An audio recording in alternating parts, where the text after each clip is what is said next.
Amanda. I hear something very, very important I'd like to share with you.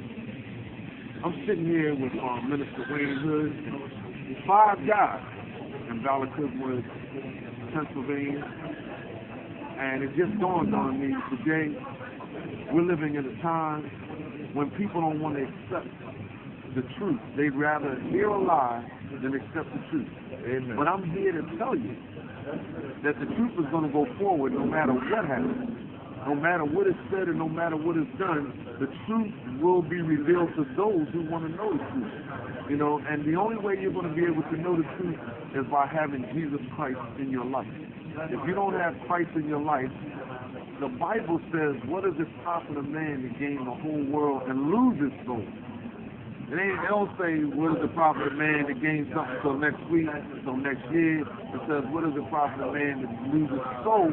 And the soul means to be separated from God forever. And that's what no man wants. God don't even want to see that. You know, and God doesn't want anybody to go down to the pit and burn. He would rather see everybody be up in heaven. But some people have drawn the line and then they have already made their choice. They've already made their choice and they've already said what they want to do, and some people are already doing what they want to do. I mean, if you take our world entertainers, you know, a lot of famous figures, they're just saying and doing what they want, but not what God said. God had a plan for all of us. You know, whether we're rich or poor, God has a plan for all of us. You know, some people just want to go their way. I mean, when you think about Pharaoh, Pharaoh had a lot of money. Pharaoh had all of the things that the world could offer at that point in time. But Pharaoh didn't want to accept what God had for his life. He wanted to deny God and the power that God had.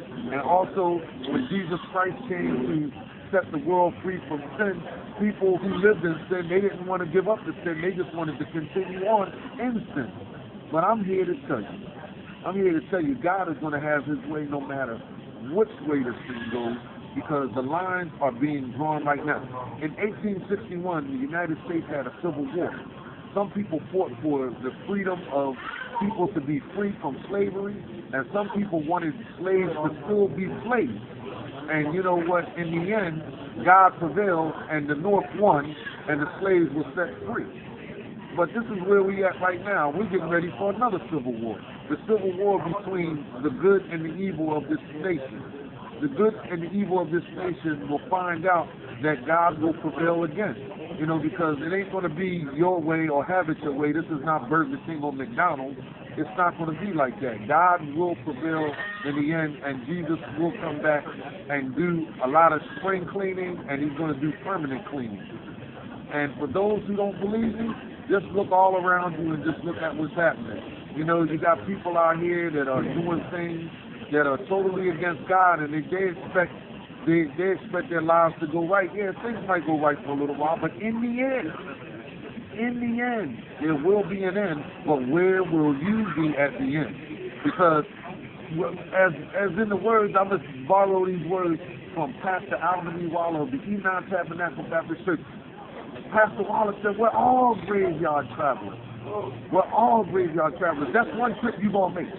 That's one trip you're going to make, and that's one trip you will not miss. But where will you be at the end? Will you be at the end where you go live in paradise with Christ forever, or will you go down into the pit and burn forever?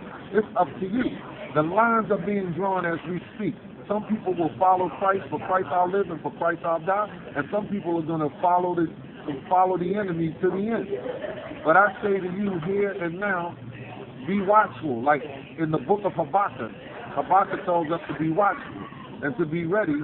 You know, we're supposed to be ready at all times because we don't know when our demise is going to come. We don't know. No man knows the day or the hour of his departure from this world. God just tells us to be ready and to be watchful. But I'm here to tell you that right now, we're in some very, very perilous times in America. You know, we have our government that sanctions and ordains things that are against God. But when you go against God, you lose every time. Just remember this. We got the NBA, we got the NFL, we got all of these sports leagues, but we only got one champion, and that's Jesus Christ, because we got all wins and no losses. So if you want to be a champion, and you want to truly know what being a champion is, you have to follow Christ. Because he's the only real champion. You know, every day that we get up, every day that God wakes you up is another shot at the title. There's another shot at the title. And the title is heaven. And Jesus is the champion. So if you want to make it in this world,